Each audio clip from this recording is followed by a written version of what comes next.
Assalamualaikum warahmatullahi wabarakatuh.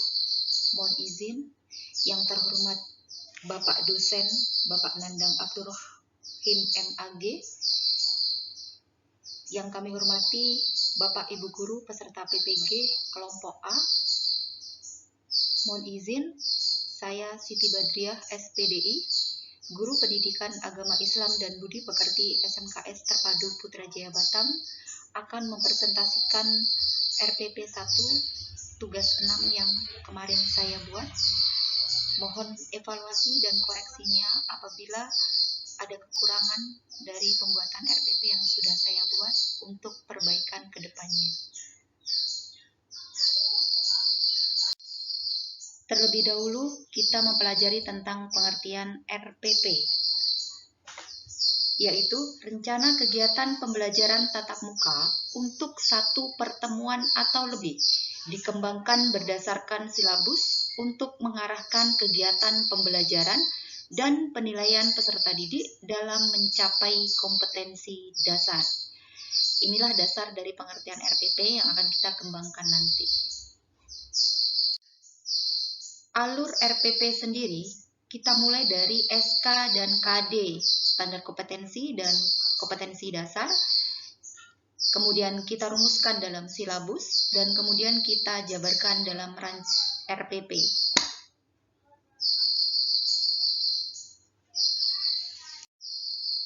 Pengembangan RPP harus memperhatikan kerangka acuan pengembangan RPP. Yang pertama, RPP dijabarkan dari silabus untuk mengarahkan peserta didik mencapai kompetensi dasar. Yang kedua, guru harus menyusun RPP secara lengkap dan sistematis. Yang ketiga, RPP disusun untuk setiap KD yang dapat dijalankan untuk satu pertemuan atau lebih. Yang keempat, guru merancang penggalan RPP yang disesuaikan dengan jadwal atau penjadwalan satuan pendidikan. Yang kelima, setelah memahami hal tersebut, selanjutnya sebelum kita membuat RPP, kita harus mengetahui terlebih dahulu apa prinsip yang harus diperhatikan saat mengembangkan RPP. Komponen penyusunan RPP yang pertama, nama sekolah, mata pelajaran, kelas 1 semester, kemudian materi pelajaran dan alokasi waktu seperti yang tertuang dalam lampiran ini ya. Selanjutnya adalah RPP ini saya masih menggunakan penyusunan rancangan pelaksanaan pembelajaran yang lama atau RPP yang lama, belum RPP yang 1 lembar. Tapi nanti di belakang saya berikan contoh RPP yang dalam bentuk 1 lembar juga. Mudah-mudahan ini bisa menambah pemahaman saya secara pribadi. Mohon koreksi atau evaluasi yang ada perbaikan ke depannya nantinya. Kemudian yang selanjutnya adalah komponennya adalah ada KI atau kompetensi inti, kemudian KD kompetensi dasar. Di sini KD saya ngambil dari ada KD 2, dari KD 3 dan KD 4. Tertuang di situ dari KD E2 menunjukkan sikap kritis sebagai implementasi dari pemahaman Quran Surat Ali Imran ayat 190 dan 191, dan dari KD pada KI 3 menganalisis Quran Surat Ali Imran ayat 190 dan 191 serta hadis tentang berpikir kritis.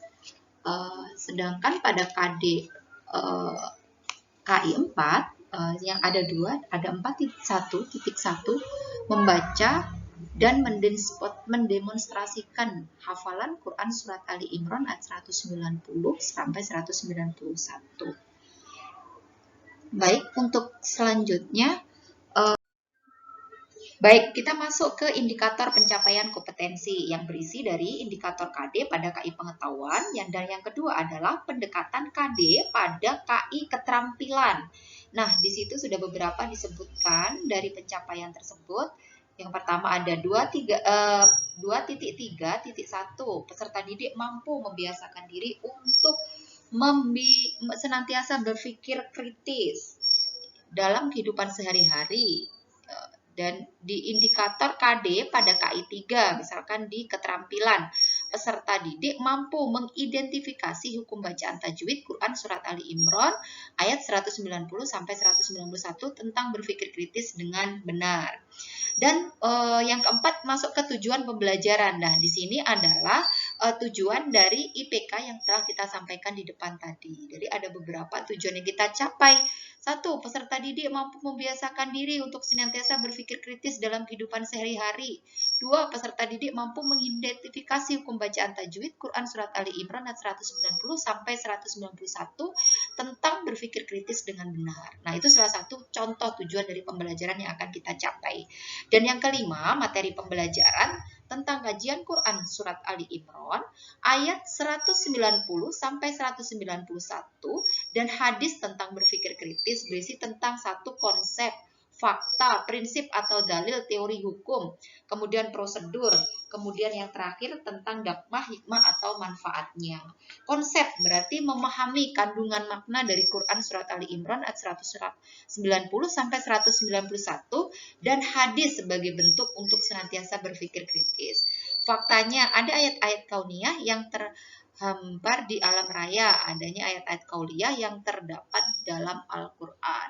Sedangkan prinsip kita masukkan ya Quran Surat Ali Imran ayat 190 dan 191. Sedangkan prosedur melalui model pembelajaran kolaboratif learning diharapkan peserta didik memiliki kesadaran bahwa setiap manusia diberikan potensi oleh Allah Subhanahu wa taala untuk mengetahui tanda-tanda kebesaran Allah Subhanahu wa taala yang terdapat dalam ayat-ayat kauliyah dan kauniyah dengan cara berpikir kritis.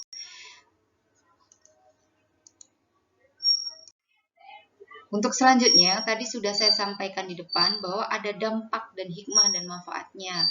Kita sebutkan juga, yang pertama contohnya dapat memahami makna-makna yang tersembunyi di balik penciptaan alam semesta dan fenomenanya yang terjadi. Kemudian yang kedua, dapat memanfaatkan alam untuk kepentingan umat manusia secara optimal. Itu salah satu bentuk dampak atau hikmah manfaat dari pelajaran ini. Sedangkan kita masuk yang ke-6, yaitu tentang pendekatan dan model metode dari proses pembelajaran ini. Yang pertama, pendekatannya kita menggunakan pendekatan saintifik. Yang kedua, model pembelajarannya kita menggunakan collaborative learning. Metode ini kita menggunakan ceramah, diskusi, tanya jawab, dan penugasan. Nanti kita akan jelaskan di belakang juga ya tentang pendekatan model metode ini. Kemudian yang ketujuh, kegiatan pembelajaran. Di pertemuan pertama ini, di bagian pendahuluan seperti biasa, kita lakukan berdoa dulu terlebih dahulu dalam mengawali semua aktivitas pembelajaran. Melakukan konfirmasi atau melakukan absensi kepada siswa, peserta didik bertadarus, kemudian mengajak siswa bertadarus, dilanjutkan dengan membaca. Ini masuk dalam model literasi sekolah yang sekarang biasa kita gunakan. Kemudian yang selanjutnya adalah masuk kegiatan inti, meliputi mengamati dan menanya, menyimak bacaan, membaca dan mengidentifikasi hukum bacaan dan mencermati makna yang terkandung dalam Quran Surat Ali Imran ayat 190 sampai 191 serta hadis terkait. Ini salah satu contoh kegiatan inti yang mana alokasi waktunya sampai 100 menit karena kita belajar 3 kali 45 menit ya. Jadi kita masuk ke materi inti sampai 100 menit. Jadi kita dalam kegiatan ini kita buat semaksimal mungkin siswa dengan guru belajar secara tidak monoton atau tidak jenuh. Jadi kita membuat kegiatan-kegiatan yang bisa membangkitkan minat dan motivasi belajar siswa. Jadi nanti makanya di proses pembelajarannya modelnya kita collaborative learning, ada diskusi dan sebagainya nanti. Untuk selanjutnya ada eksplorasi ya dalam kegiatan inti, kemudian ada asosiasi dan komunikasi. Dan yang terakhir ada bagian penutup yang kurang lebih menggunakan alokasi waktu sekitar 15 menit.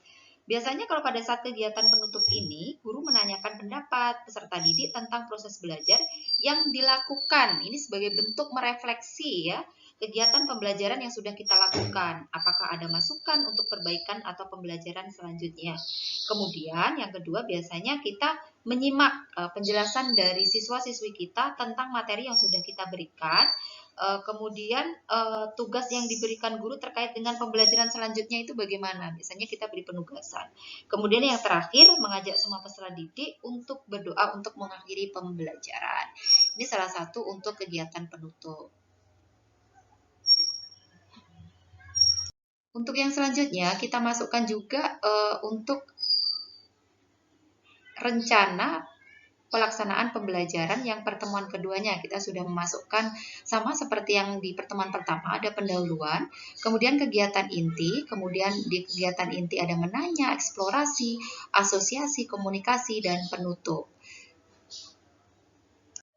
Untuk komponen penyusunan RPP tentang penilaian, yaitu terhadap proses dan hasil pembelajaran dilakukan oleh guru untuk mengukur tingkat pencapaian kompetensi siswa. Bukti terlampir pada buku praktikum dan penilaian pendidikan agama Islam dan budi pekerti. Hasil penilaian digunakan sebagai bahan penyusunan laporan kemajuan hasil belajar. Untuk penilaian, ada penilaian sikap, penilaian pengetahuan, dan penilaian keterampilan. Untuk penilaian sikap, itu ada bentuk observasi, penilaian antar teman, penilaian diri, dan juga jurnal. Untuk penilaian pengetahuan, ada tes tulis dan juga esai. Penilaian keterampilan, ada proyek, praktik, dan juga portofolio. Untuk yang terakhir, komponen penyusunan RPP adalah media, alat, sumber pembelajaran.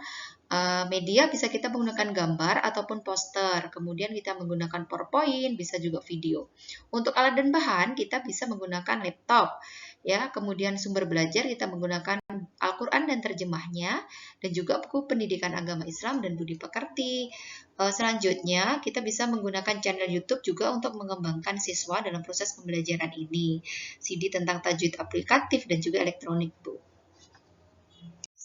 Di sini saya juga lampirkan format rancangan program pembelajaran, rencana program pembelajaran dalam satu lembar.